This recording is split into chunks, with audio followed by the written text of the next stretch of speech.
Hello दोस्तों, आज हम बात करने वाले हैं एक ऐसी किताब की जो आपके कम्युनिकेशन स्किल्स को नेक्स्ट लेवल पर ले जाएगी और आपकी रिलेशनशिप्स को ट्रांसफॉर्म कर देगी। किताब है words can change your brain bye Andrew Newberg और मार्क रॉबर्ट वॉल्डमन। ये किताब न्यूरोसाइंस और प्रैक्टिकल स्ट्रेटजीज का धमाकेदार कॉम्बो है जो बताती है कि हमारे वर्ड्स कैसे हमारे ब्रेन को शेप करते हैं और दूसरों के साथ हमारे कनेक्शंस को बेहतर बनाते हैं। अब सोचो, कितनी बार ऐसा हुआ है कि तुम किसी से इम्पॉर्टेंट बात कर रहे हो, मे बी अपने बॉस, पार्टनर या फ्रेंड से, और बात बिगड़ जाती है। तुम्हारा पॉइंट क्लियर नहीं हो पाता या सामने वाला डिफेंसिव हो जाता है। मैंने भी ये स्ट्रगल फेस किया।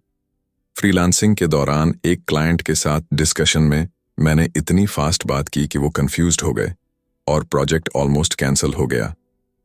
प्रॉब्लम यह है कि हमारा ब्रेन नेचुरली लेजी, डिस्ट्रैक्टेड और कभी-कभी एंग्री मोड में होता है, जो इफेक्टिव कम्युनिकेशन को टफ बना देता है। मिसअंडरस्टैंडिंग्स, आर्ग्यूमेंट्स और स्ट्रेस, ये सब कॉमन हो जाता है। लेकिन दोस्तों, यही किताब हमें सॉल्यूशन देती है। ऑथर्स बताते हैं कि कंपैशनेट कम्युनिकेशन नाम की स्ट्रैटेजी से हम अपने ब्रेन को रीवायर कर सकते हैं। ये 12 प्रैक्टिकल स्टेप्स हैं जो कॉन्वर्सेशंस को स्मूथ, ट्रस्टिंग और प्रोडक्टिव बनाते हैं, जैसे स्लोली बोलना, पॉजिटिव वर्ड्स यूज करना और सामने वाले की इमोशंस को रिस्पेक्ट करना। मैंने इसे ट्राई किया, क्लाइंट मीटिंग्स में पॉज लेकर काम टोन में बात की और रिजल्ट, क्लाइंट इंप्रेस्ड हुआ और प्रोजेक्ट कंफर्म्ड। ये स्ट्रैटेजीज न सिर्फ प्रोफेशनल लाइफ में बल्कि पर्सनल रिलेशनशिप्स में भी मैजिक करती हैं। तो तैयार हो जाओ, क्योंकि इस किताब में 12 पावरफुल चैप्टर्स हैं जो तुम्हें स्टेप बाय स्टेप सिखाएंगे कि कैसे वर्ड्स तुम्हारी लाइफ को ट्रांसफॉर्म कर सकते हैं। मेरे चैनल किताब सुनो को सब्सक्राइब करो, बेल आइकॉन दबाओ ताकि ऐसी लाइफ चेंजिंग बुक समरीज तुम्हें मिस ना हो। चलो डाइव करते हैं इन चैप्टर्स में। चैप्टर 1, एक नया दृष्टिकोण। क्या तुमने कभी सोचा कि हमारे वर्ड्स सिर्फ बातचीत का हिस्सा नहीं बल्कि हमारे ब्रेन को शेप करने का पावरफुल टूल है? Words can change your brain का ये पहला चैप्टर यही बताता है कि कम्युनिकेशन सिर्फ शब्दों का खेल नहीं बल्कि न्यूरोसाइंस का एक गहरा साइंस है। ऑथर्स एंड्रू न्यूबर्ग और मार्क रॉबर्ट वॉल्डमन कहते हैं कि हमारा ब्रेन नेचुरली डिस्ट्रैक्टेड, रिएक्टिव और कभी-कभी स्ट्रेस्ड मोड में रहता है, जो इफेक्टिव कम्युनिकेशन को टफ बना देता है। लेकिन कंपैशनेट कम्युनिकेशन नाम की स्ट्रैटेजी से हम अपने ब्रेन को रिवायर कर सकते हैं ताकि हमारी बातचीत मीनिंगफुल, प्रोडक्टिव और ट्रस्ट बिल्डिंग हो। उदाहरण के लिए, मान लो तुम जॉब इंटरव्यू की प्रिपरेशन कर रहे हो। तुम नर्वस हो और मन में थॉट्स चल रहे हैं कि क्या मैं सिलेक्ट हो पाऊंगा, या अगर मैं गलत जवाब दे दूं तो। ये स्ट्रेस तुम्हारे ब्रेन को रिएक्टिव मोड में ले जाता है और तुम्हारा फोकस बिखर जाता है। चैप्टर की एडवाइस है, डीप ब्रीथिंग और पॉजिटिव थिंकिंग का यूज करो।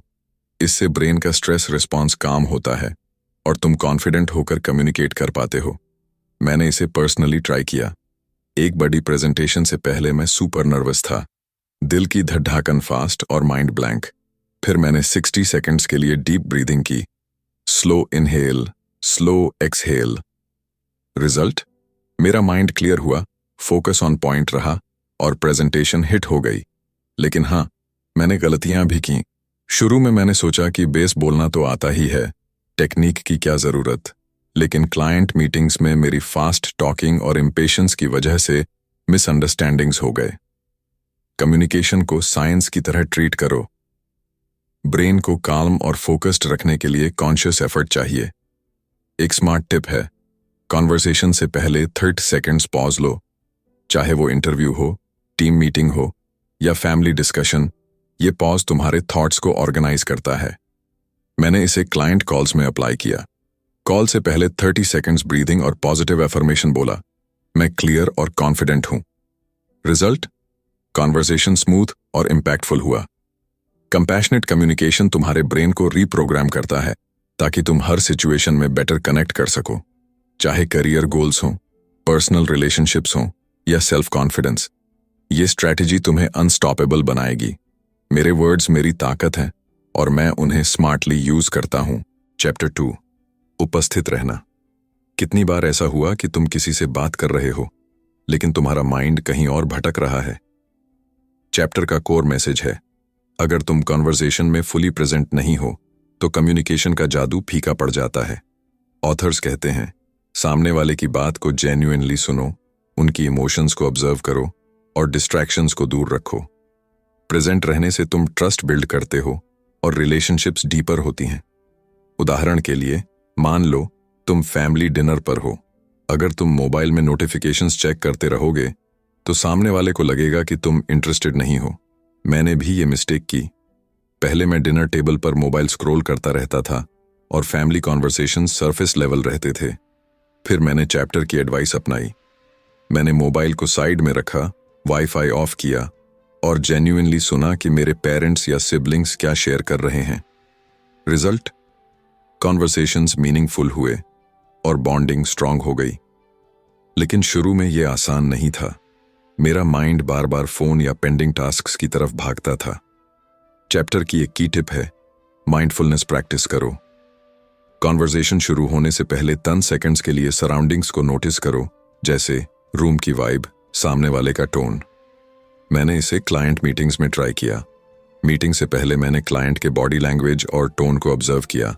वो स्ट्रेस्ड लग रहे थे तो मैंने काम और एम्पैथेटिक टोन में बात शुरू की। रिजल्ट, क्लाइंट रिलैक्स्ड हुआ और डिस्कशन प्रोडक्टिव रही। एक और स्मार्ट ट्रिक है, एक्टिव लिसनिंग। सिर्फ सुनो मत, रिस्पॉन्ड करो। लाइक, अगर तुम्हारा फ्रेंड कहे मैं स्ट्रेस्ड हूं तो सिर्फ हम्मा मत बोलो। से समथिंग लाइक, वो टफ लगता है, क्या हुआ? मैंने इसे टीम मीटिंग्स में अप्लाई किया। कॉलीग्स के आइडियाज को ध्यान से सुना और फॉलो अप क्वेश्चंस पूछे। इससे टीम का ट्रस्ट और कोलैबोरेशन बढ़ा। चैप्टर का मैसेज साफ है, प्रेजेंट रहकर तुम कॉन्वर्सेशंस को पावरफुल और मेमोरेबल बना सकते हो। मैं हर मोमेंट में प्रेजेंट हूं और मेरे वर्ड्स कनेक्शंस बनाते हैं। चैप्टर 3, विश्राम का जादू।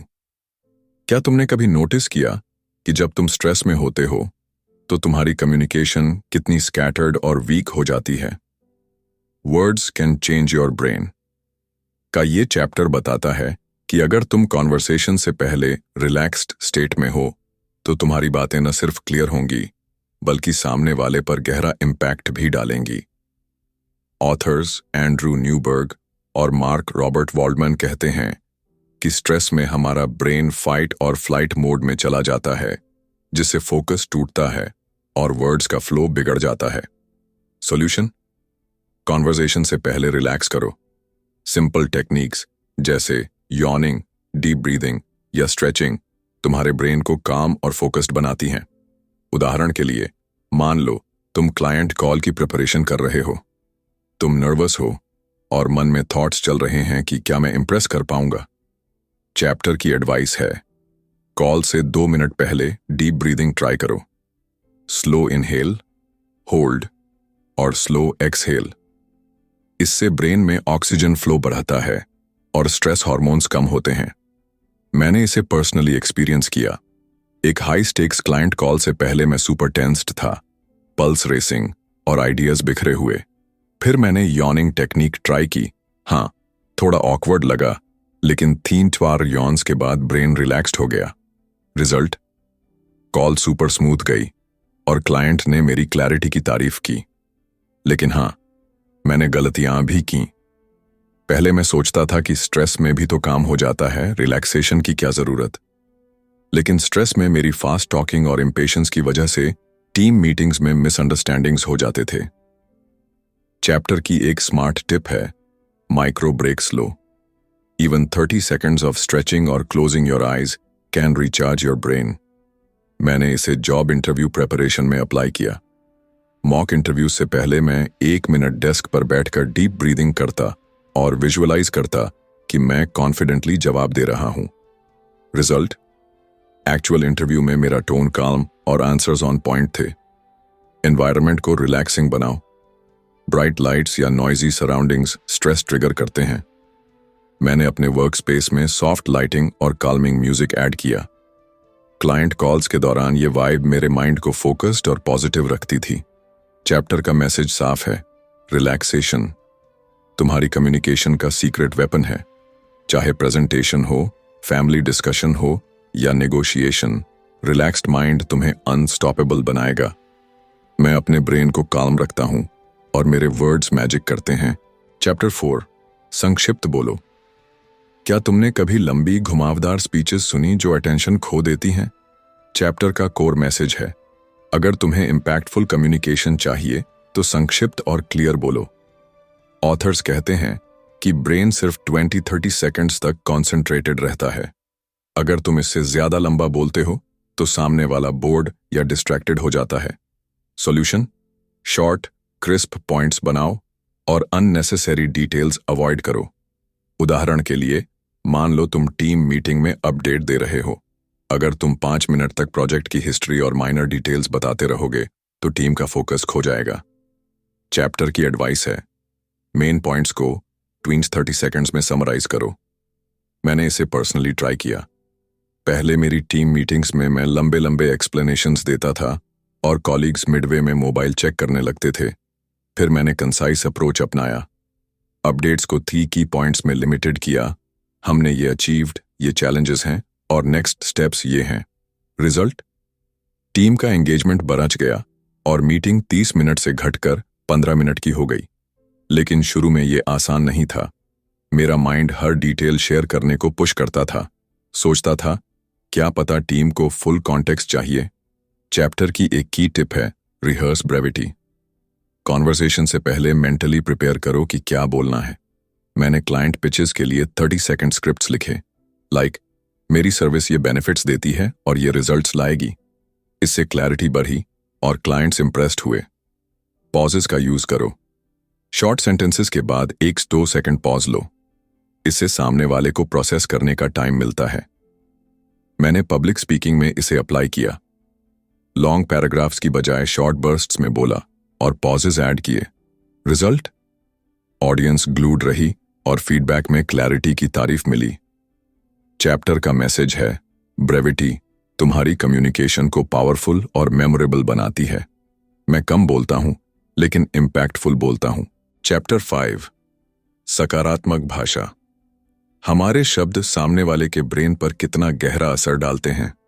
Words can change your brain का ये चैप्टर बताता है कि नेगेटिव वर्ड्स जैसे क्रिटिसिज्म या ब्लेम न सिर्फ कॉन्वर्सेशन को टॉक्सिक बनाते हैं बल्कि सामने वाले के ब्रेन को डिफेंसिव मोड में धकेल देते हैं। ऑथर्स एंड्रयू न्यूबर्ग और मार्क रॉबर्ट वॉल्डमैन की सलाह है, हर नेगेटिव स्टेटमेंट के लिए 3 पॉजिटिव स्टेटमेंट्स का यूज करो। इससे ट्रस्ट और पॉजिटिविटी का वाइब बनता है और कम्युनिकेशन स्मूथ हो जाती है। मान लो तुम अपने फ्रेंड के साथ आर्ग्यूमेंट कर रहे हो। तुम कहते हो, तू हमेशा लेट क्यों होता है? ये नेगेटिव टोन तुरंत टेंशन क्रिएट करता है। इसके बजाय पॉजिटिव अप्रोच लो। मैंने इसे पर्सनली ट्राई किया। एक बार मेरे फ्रेंड ने ग्रुप प्रोजेक्ट में देरी की और मैं इरिटेटेड था, लेकिन मैंने नेगेटिव कमेंट करने की बजाय कहा, मैं अप्रिशिएट करता हूं कि तूने इतना एफर्ट डाला, अब हम इसे फास्टर फिनिश करने की स्ट्रैटेजी बना सकते हैं। रिजल्ट, टेंशन डिसॉल्व हो गया और हमने प्रोजेक्ट समय पर पूरा किया। लेकिन हाँ, शुरू में यह आसान नहीं था। मेरा माइंड नेचुरली क्रिटिकल कमेंट्स की तरफ जाता था, खासकर स्ट्रेस में। चैप्टर की एक की टिप है, पॉजिटिव लैंग्वेज को हैबिट बनाओ। डेली प्रैक्टिस करो। जैसे हर सुबह 3 पॉजिटिव एफर्मेशंस बोलो। मैं कॉन्फिडेंट हूं, मेरे वर्ड्स इंपैक्टफुल हैं और मैं ट्रस्ट बिल्ड करता हूं। मैंने इसे क्लाइंट मीटिंग्स में अप्लाई किया। मीटिंग शुरू करने से पहले मैंने पॉजिटिव नोट पर बात शुरू की। आपके फीडबैक ने लास्ट प्रोजेक्ट को ऑसम बनाया। इससे क्लाइंट रिलैक्स्ड हुआ और डिस्कशन प्रोडक्टिव रही। एप्रिशिएशन को स्पेसिफिक बनाओ। जेनरिक गुड जॉब की बजाय तुम्हारा प्रेजेंटेशन का फ्लो अमेजिंग था बोलो। मैंने टीम मीटिंग्स में स्पेसिफिक प्रेज देना शुरू किया और टीम का मोटिवेशन बूस्ट हुआ। चैप्टर का मैसेज साफ है, सकारात्मक भाषा न सिर्फ रिलेशनशिप्स को स्ट्रेंथन करती है बल्कि तुम्हारे ब्रेन को भी पॉजिटिव थिंकिंग के लिए रिप्रोग्राम करती है। चाहे जॉब इंटरव्यू हो, फैमिली डिस्कशन हो या टीम कोलैबोरेशन, पॉजिटिव वर्ड्स तुम्हें गेम चेंजर बनाएंगे। मेरे शब्द पॉजिटिविटी फैलाते हैं और मैं कनेक्शंस बिल्ड करता हूं। चैप्टर 6, धीमे बोलो। क्या तुमने कभी फास्ट टॉकिंग स्पीकर को सुना जिसके वर्ड्स समझ ही नहीं आए? चैप्टर का कोर मैसेज है, अगर तुम इम्पैक्टफुल और क्लियर कम्युनिकेशन चाहते हो तो धीमे और डिलिबरेटली बोलो। ऑथर्स बताते हैं कि फास्ट टॉकिंग न सिर्फ कंफ्यूजन क्रिएट करता है बल्कि सामने वाले के ब्रेन को ओवरलोड कर देता है। सॉल्यूशन, पॉज लेकर स्लोली बोलो ताकि तुम्हारे वर्ड्स का वेट बढ़े और ऑडियंस कनेक्टेड रहे। उदाहरण के लिए, मान लो तुम पब्लिक स्पीकिंग इवेंट में हो। अगर तुम बुलेट ट्रेन की स्पीड से बोलोगे तो ऑडियंस का अटेंशन खो जाएगा। 21 और 50 वर्ड्स पर मिनट की स्पीड मेंटेन करो और हर की पॉइंट के बाद 1 और 2 सेकंड पॉज लो। मैंने इसे पर्सनली एक्सपीरियंस किया। पहले मेरी पब्लिक स्पीकिंग में मैं इतना फास्ट बोलता था कि ऑडियंस मिडवे में लॉस्ट हो जाती थी। फिर मैंने पॉजेज ऐड किए। एक सेमिनार में मैंने हर की पॉइंट के बाद पॉज लिया और स्लोली बोला, हमारा गोल है कोलैबोरेशन स्ट्रेंथन करना। पॉज, और ये स्ट्रैटेजी इसे अचीव करेगी। रिजल्ट, ऑडियंस का अटेंशन ग्लूड रहा और फीडबैक में क्लैरिटी की तारीफ मिली।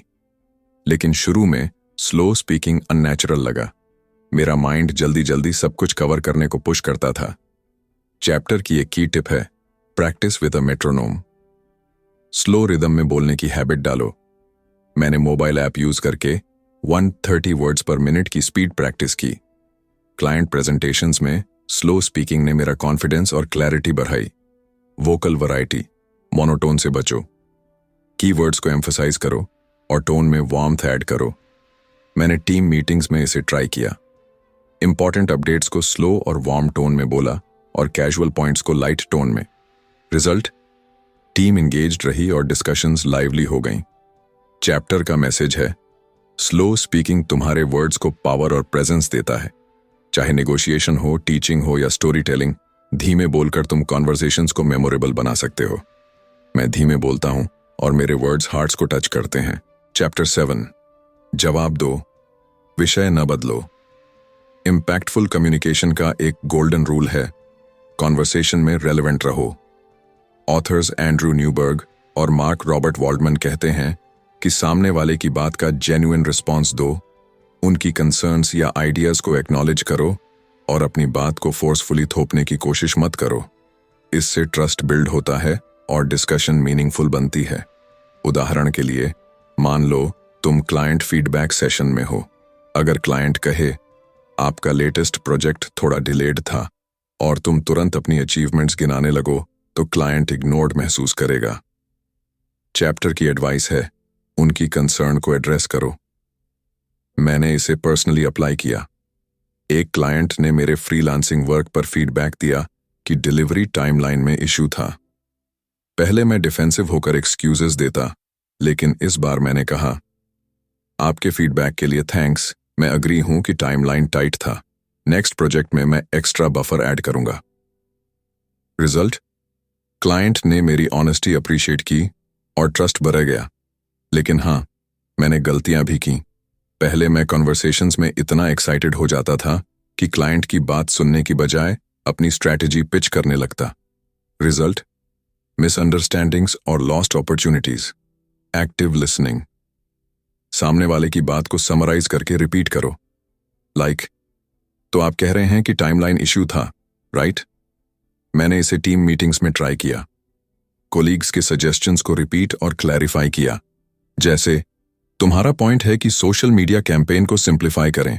सही, इससे टीम का एंगेजमेंट और क्लैरिटी बढ़ी। क्यूरियोसिटी दिखाओ। फॉलो अप क्वेश्चंस पूछो, जैसे, आप इसे और बेहतर कैसे देखना चाहेंगे? मैंने क्लाइंट डिस्कशंस में क्वेश्चंस ऐड किए और क्लाइंट्स ने मेरे इंटरेस्ट की तारीफ की। रेलेवेंट रिस्पॉन्सेज न सिर्फ कॉन्वर्सेशन को प्रोडक्टिव बनाते हैं, बल्कि रिलेशनशिप्स को भी स्ट्रेंथन करते हैं। चाहे जॉब इंटरव्यू हो, फैमिली टॉक हो या बिजनेस डील, जवाब देकर तुम कनेक्शन डीप कर सकते हो। मैं रेलेवेंट रहता हूं और मेरे वर्ड्स ट्रस्ट बनाते हैं। चैप्टर 8, 4 विचारों की सीमा। क्या तुमने कभी कॉम्प्लेक्स प्रेजेंटेशन सुनी जिसमें इतने आइडियाज थे कि कुछ समझ ही नहीं आया? हमारा ब्रेन एक बार में सिर्फ 4 आइडियाज ही इफेक्टिवली प्रोसेस कर सकता है। ऑथर्स बताते हैं कि अगर तुम कॉन्वर्सेशन या प्रेजेंटेशन में इंफॉर्मेशन ओवरलोड करते हो तो ऑडियंस कंफ्यूज्ड और डिसएंगेज्ड हो जाती है। सॉल्यूशन, कॉम्प्लेक्स पॉइंट्स को सिंप्लीफाई करो और 4 की आइडियाज तक लिमिट रखो। उदाहरण के लिए, मान लो तुम टीम को न्यू प्रोजेक्ट पिच कर रहे हो।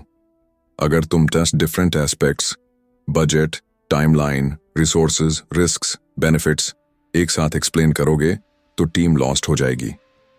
चैप्टर की एडवाइस है 4 मेन पॉइंट्स चुनो। मैंने इसे पर्सनली ट्राई किया। पहले मेरी प्रेजेंटेशंस 15 to 20 पॉइंट्स की लॉन्ड्री लिस्ट होती थी। क्लाइंट्स मिडवे में बोर्ड हो जाते थे। फिर मैंने 4 पॉइंट रूल अप्लाई किया। एक क्लाइंट पिच में मैंने सिर्फ 4 की पॉइंट्स कवर किए: प्रॉब्लम, सॉल्यूशन, बेनिफिट्स और next steps. Result? Clarity next level थी और क्लाइंट ने तुरंत अप्रूवल दे दिया। लेकिन शुरू में ये टफ था। मेरा माइंड हर डिटेल इंक्लूड करने को पुश करता था, सोचता था कि सब कुछ कवर करना जरूरी है। प्रायोरिटाइज। मोस्ट इंपॉर्टेंट आइडियाज चुनो और बाकी को सपोर्टिंग मटेरियल में डालो। मैंने जॉब इंटरव्यू में इसे अप्लाई किया। टेक्निकल स्किल्स एक्सप्लेन करते वक्त मैंने 4 कोर स्किल्स हाईलाइट किए: coding, problem solving, team work और अडेप्टेबिलिटी। एक्स्ट्रा डिटेल्स रिज्यूम में छोड़े। रिजल्ट? इंटरव्यूअर इंप्रेस्ड हुआ और डिस्कशन फोकस्ड रही। रिलेटेड आइडियाज को ग्रुप करके 4 कैटेगरीज में बांटो। जैसे, अगर तुम स्टूडेंट हो और ग्रुप प्रोजेक्ट प्रेजेंट कर रहे हो तो 4 चंक्स बनाओ: रिसर्च, एग्जीक्यूशन, रिजल्ट्स और फ्यूचर स्टेप्स। मैंने टीम वर्कशॉप्स में चंकिंग यूज किया। कॉम्प्लेक्स स्ट्रेटेजी को 4 सिंपल पार्ट्स में तोड़ा और टीम ने इजीली ग्रास्प किया। चैप्टर का मैसेज है, सिंप्लिसिटी तुम्हारी कम्युनिकेशन को पावरफुल और मेमोरेबल बनाती है। मैं सिंपल बोलता हूं और मेरे आइडियाज स्टिक करते हैं। चैप्टर 9, गैर मौखिक संचार की ताकत। ये चैप्टर बताता है कि कम्युनिकेशन का 50% हिस्सा नॉन वर्बल क्यूज जैसे आई कांटेक्ट, स्माइल, पोस्चर और वोकल टोन से आता है। ऑथर्स एंड्रू न्यूबर्ग और मार्क रॉबर्ट वाल्डमन कहते हैं कि सही बॉडी लैंग्वेज ट्रस्ट, वार्मथ और कॉन्फिडेंस क्रिएट करती है, जो किसी भी कॉन्वर्सेशन को नेक्स्ट लेवल पर ले जाती है। उदाहरण के लिए, मान लो तुम जॉब इंटरव्यू में हो। अगर तुम स्लम्प्ड पोस्चर में बैठे हो, आर्म्स क्रॉस्ड हैं और आई कांटेक्ट अवॉइड कर रहे हो, तो इंटरव्यूअर को लगेगा कि तुम अनइंटरेस्टेड या नर्वस हो। चैप्टर की एडवाइस है, ओपन पोस्चर मेंटेन करो, जेंटल आई कांटेक्ट बनाओ और वार्म स्माइल के साथ बात करो। मैंने इसे पर्सनली ट्राई किया। पहले इंटरव्यूज में मैं नर्वस होकर फिजेट करता था, पेन क्लिक करना, बार बार पोस्चर चेंज करना। रिजल्ट? इंप्रेशन वीक पड़ता था। फिर मैंने कॉन्शियस एफर्ट किया। एक इंटरव्यू में मैंने स्ट्रेट पोस्चर रखा, इंटरव्यूअर के साथ स्टेडी आई कांटेक्ट बनाया और लाइट स्माइल के साथ आंसर्स दिए। रिजल्ट? इंटरव्यूअर ने मेरे कॉन्फिडेंस की तारीफ की और जॉब ऑफर पक्का हो गया। लेकिन हाँ, शुरू में ये अननेचुरल लगा। आई कांटेक्ट मेंटेन करना ऑकवर्ड लगता था और smile forced. Practice in low stakes situations. मैंने डेली इंटरेक्शंस में, जैसे कॉफी शॉप में बरिस्टा से बात करते वक्त, आई कांटेक्ट और स्माइल प्रैक्टिस किया। धीरे धीरे ये हैबिट बन गई। सामने वाले की बॉडी लैंग्वेज को सटली मैच करो। लाइक, अगर क्लाइंट रिलैक्स्ड पोस्चर में है तो तुम भी रिलैक्स्ड वाइब रखो। मैंने क्लाइंट मीटिंग्स में मिररिंग ट्राई किया, क्लाइंट के काम टोन को मैच किया और डिस्कशन इंस्टेंटली कंफर्टेबल हो गई। नॉन वर्बल क्यूज में टोन भी क्रूशल है। मोनोटोन या हार्श टोन ट्रस्ट तोड़ता है। मैंने टीम प्रेजेंटेशंस में टोन वेरिएशन ऐड किया, की पॉइंट्स को एम्फसाइज करने के लिए एनर्जेटिक टोन और एम्पैथेटिक पॉइंट्स के लिए softer tone. Result? Team engaged रही और फीडबैक में कनेक्शन की तारीफ मिली। रिलेशनशिप्स को डीपर बनाता है। मेरी बॉडी लैंग्वेज मेरे वर्ड्स को विंग्स देती है और मैं ट्रस्ट क्रिएट करता हूं। चैप्टर 10, सहानुभूति का जादू। क्या तुमने कभी किसी कॉन्वर्सेशन में महसूस किया कि सामने वाला तुम्हारी इमोशंस को टोटली इग्नोर कर रहा है? चैप्टर बताता है कि एम्पैथी, यानी दूसरों की फीलिंग्स को समझना और रिस्पेक्ट करना, कम्युनिकेशन का सीक्रेट सॉस है। ऑथर्स कहते हैं कि एम्पैथी न सिर्फ कॉन्फ्लिक्ट्स को रिजॉल्व करती है, बल्कि ट्रस्ट और कोलैबोरेशन को बूस्ट करती है। अगर तुम सामने वाले की इमोशंस को एक्नॉलेज करते हो तो कॉन्वर्सेशन ऑटोमेटिकली मीनिंगफुल और प्रोडक्टिव हो जाती है। उदाहरण के लिए, मान लो तुम्हारा कॉलीग स्ट्रेस्ड है क्योंकि प्रोजेक्ट डेडलाइन टाइट है। अगर तुम कहो, बस काम पूरा करो, एक्सक्यूजेस मत दो, तो वो डिफेंसिव हो जाएगा। मैंने इसे पर्सनली अप्लाई किया। एक बार मेरे कॉलीग ने प्रोजेक्ट में डिले की।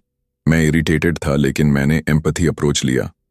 मैंने कहा, मैं देख सकता हूं कि तू स्ट्रेस में है, डेडलाइन टफ है, हम इसे कैसे मैनेज कर सकते हैं। रिजल्ट? वो रिलैक्स्ड हुआ, हमने टुगेदर स्ट्रैटेजी बनाई और टीम वर्क इंप्रूव हो गया। लेकिन शुरू में एम्पैथी नेचुरल नहीं लगी। मेरा माइंड प्रॉब्लम सॉल्विंग मोड में चला जाता था, इमोशंस को इग्नोर करके। रिफ्लेक्टिव लिसनिंग, सामने वाले की इमोशंस को वर्ड्स में रिपीट करो। लाइक, लगता है तुम्हें इस डेडलाइन से प्रेशर महसूस हो रहा है। मैंने क्लाइंट डिस्कशंस में इसे ट्राई किया। एक क्लाइंट अपसेट था क्योंकि डिलीवरेबल में इश्यू था। मैंने कहा, मैं समझता हूं कि यह फ्रस्ट्रेटिंग हो सकता है, हम इसे कैसे फिक्स कर सकते हैं। क्लाइंट ने मेरे अप्रोच की तारीफ की और इश्यू रिजॉल्व हो गया। Non verbal empathy, nodding, gentle eye contact और ओपन पोस्चर से दिखाओ कि तुम जेन्युइनली केयर करते हो। मैंने फैमिली डिस्कशंस में इसे अप्लाई किया। मॉम जब वर्क स्ट्रेस शेयर करती थीं, तो मैंने मोबाइल साइड रखा, नॉडेड और एम्पैथेटिक टोन में सुना। रिजल्ट? बॉन्डिंग डीपर हुई। चैप्टर का मैसेज है, एम्पैथी तुम्हारी कम्युनिकेशन को ह्यूमन टच देती है और कॉन्फ्लिक्ट्स को कनेक्शंस में बदल देती है। मैं एम्पैथी से कनेक्ट करता हूं और मेरे वर्ड्स हार्ट्स को टच करते हैं। चैप्टर 11, अभ्यास की शक्ति। कंपैशनेट कम्युनिकेशन कोई जादू की छड़ी नहीं है, बल्कि एक पावरफुल हैबिट है जिसे डेली प्रैक्टिस से अपने लाइफ का हिस्सा बनाना पड़ता है।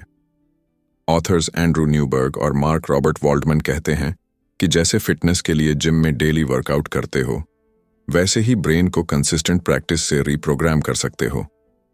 सिंपल टूल्स जैसे मेडिटेशन, जर्नलिंग या एफर्मेशंस तुम्हारे कम्युनिकेशन स्किल्स को नेक्स्ट लेवल पर ले जा सकते हैं। मान लो तुम टीम मीटिंग में नर्वस हो जाते हो और आइडियाज क्लियर नहीं बोल पाते। अगर तुम डेली 5 मिनट मिरर के सामने कॉन्फिडेंट टोन में बोलने की प्रैक्टिस करो, या पॉजिटिव एफर्मेशंस जैसे मैं क्लियर और इम्पैक्टफुल बोलता हूं रिपीट करो, तो तुम्हारा ब्रेन ऑटोमेटिकली रिलैक्स्ड और फोकस्ड हो जाएगा। मैंने इसे पर्सनली ट्राई किया। पहले मेरी क्लाइंट कॉल्स में मैं स्कैटर्ड बोलता था और की पॉइंट्स मिस हो जाते थे। फिर मैंने हर सुबह 5 मिनट एफर्मेशंस बोले, मैं कॉन्फिडेंट और क्लियर कम्युनिकेटर हूं। साथ ही जर्नल में डेली लिखता था कि मैंने किन कॉन्वर्सेशंस में क्या इंप्रूव किया। रिजल्ट? 3 हफ्ते में मेरी कम्युनिकेशन पॉलिश्ड हो गई और क्लाइंट्स ने मेरे कॉन्फिडेंस की तारीफ की। लेकिन हाँ, मैंने मिस्टेक्स भी की। शुरू में मैंने प्रैक्टिस को लाइटली लिया, सोचा हफ्ते में 2-3 बार कर लूंगा, इनफ है। लेकिन बिना कंसिस्टेंसी के प्रोग्रेस रुक गया। माइक्रो हैबिट्स बनाओ, लाइक हर रात 5 मिनट मेडिटेशन करो, फोकसिंग ऑन काल्म ब्रीदिंग। मैंने इसे इवनिंग रूटीन में ऐड किया, 5 मिनट मेडिटेशन और 3 मिनट जर्नलिंग। इससे मेरा माइंडसेट पॉजिटिव रहा और कॉन्वर्सेशंस में क्लैरिटी बढ़ी। रियल वर्ल्ड फीडबैक लो। अपने फ्रेंड, कॉलीग या मेंटोर से पूछो कि तुम्हारा कम्युनिकेशन स्टाइल कैसा लगता है। मैंने अपने टीम मेंबर से फीडबैक मांगा और उसने बताया कि मैं समटाइम्स रश्ड लगता हूं। फिर मैंने स्लो स्पीकिंग और पॉजेस पर वर्क किया। कंपैशनेट कम्युनिकेशन एक लाइफ लॉन्ग जर्नी है और डेली प्रैक्टिस से तुम इसे मास्टर कर सकते हो, चाहे प्रेजेंटेशंस हो, फैमिली टॉक्स हो या नेगोशिएशंस। रेगुलर एफर्ट तुम्हें अनस्टॉपेबल कम्युनिकेटर बनाएगा। मैं हर दिन प्रैक्टिस करता हूं और मेरे वर्ड्स गेम चेंजर बनते हैं। चैप्टर 12, परिवर्तन की ताकत। ऑथर्स बताते हैं कि कंपैशनेट कम्युनिकेशन की स्ट्रैटेजीज जैसे empathy, positive language, slow speaking और माइंडफुलनेस सिर्फ टेम्पररी हैक्स नहीं हैं। इनका कंसिस्टेंट प्रैक्टिस तुम्हारे ब्रेन की वायरिंग को परमानेंटली ट्रांसफॉर्म कर सकता है। तुम्हारी रिलेशनशिप्स, करियर ग्रोथ और मेंटल हेल्थ एकदम न्यू लेवल पर चली जाएंगी। उदाहरण के लिए, अगर तुम डेली एम्पैथी प्रैक्टिस करते हो, जैसे सामने वाले की इमोशंस को एक्नॉलेज करना या पॉजिटिव एफर्मेशंस बोलते हो, तो ये हैबिट्स तुम्हारे ब्रेन के न्यूरल पाथवेज को रीशेप करते हैं। तुम नेचुरली काल्म, कॉन्फिडेंट और कनेक्टेड कम्युनिकेटर बन जाते हो। मैंने इसे पर्सनली एक्सपीरियंस किया। पहले मेरी क्लाइंट मीटिंग्स स्ट्रेसफुल होती थीं, रश्ड कॉन्वर्सेशंस, मिसअंडरस्टैंडिंग्स और प्रेशर। लेकिन 2 महीने तक मैंने चैप्टर की स्ट्रैटेजीज अप्लाई की। प्रेजेंट रहना, पॉजिटिव बोलना और एम्पैथेटिक लिसनिंग।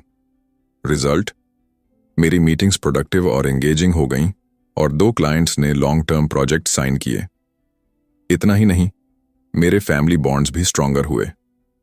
वीकेंड डिनर्स में मैं मोबाइल ऑफ रखता, फुली प्रेजेंट रहता और जेन्युइन कॉन्वर्सेशंस करता। लेकिन शुरू में कंसिस्टेंसी बनाए रखना चैलेंजिंग था। बिजी डेज में मैं प्रैक्टिस स्किप कर देता और ओल्ड हैबिट्स क्रीप इन करती थीं। चैप्टर की एडवाइस है, सपोर्टिव एनवायरनमेंट क्रिएट करो। मैंने अपने डेस्क पर स्टिकी नोट्स लगाए।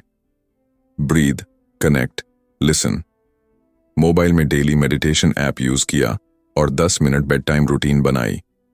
एक और कूल ट्रिक, प्रोग्रेस जर्नल। मैंने हर हफ्ते लिखा कि मैंने किन सिचुएशंस में बेटर कम्युनिकेशन किया।